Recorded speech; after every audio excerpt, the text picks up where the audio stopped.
Bonjour à tous. Aujourd'hui, nous allons parler de l'acte de cautionnement par rapport notamment au bail d'habitation puisqu'il s'agit d'une actualité pour 2022.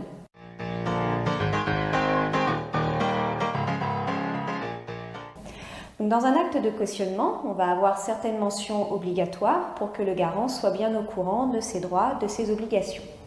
C'est pourquoi parfois il peut y avoir des mentions manuscrites à inscrire, et c'était le cas jusqu'à la loi Elan de 2018, puisqu'il fallait reproduire l'article 22.1 de la loi de 89.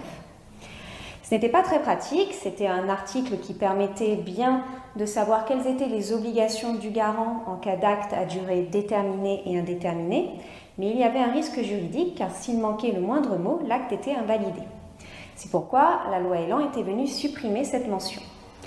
Toutefois, nous avons de nouveau une obligation d'une mention manuscrite, et ce depuis le 1er janvier 2022.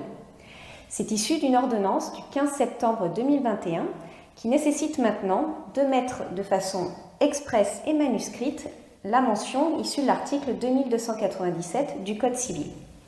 Cette mention est là pour rappeler qu'on a la caution qui va s'engager à payer à la place du débiteur un certain montant, et elle doit inscrire ce montant en chiffres et en lettres.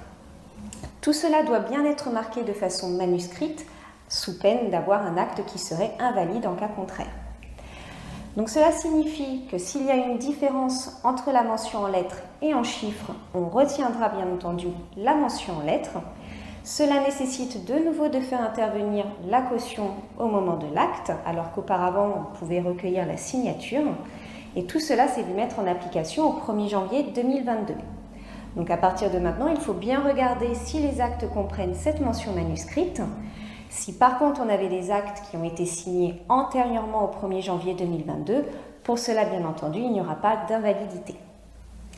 Il est bon également de rappeler un petit point qui est que depuis le 1er janvier 2022, nous avons la possibilité d'avoir des actes électroniques, une signature électronique pour l'acte de cautionnement. Donc voilà pour cette actualité importante en location et en gestion en 2022 pour ne pas voir des actes de cautionnement qui seraient invalidés à cause de l'absence de cette mention. En espérant vous voir pour de prochaines formations et en espérant que cette actualité vous soit utile au quotidien. Au revoir.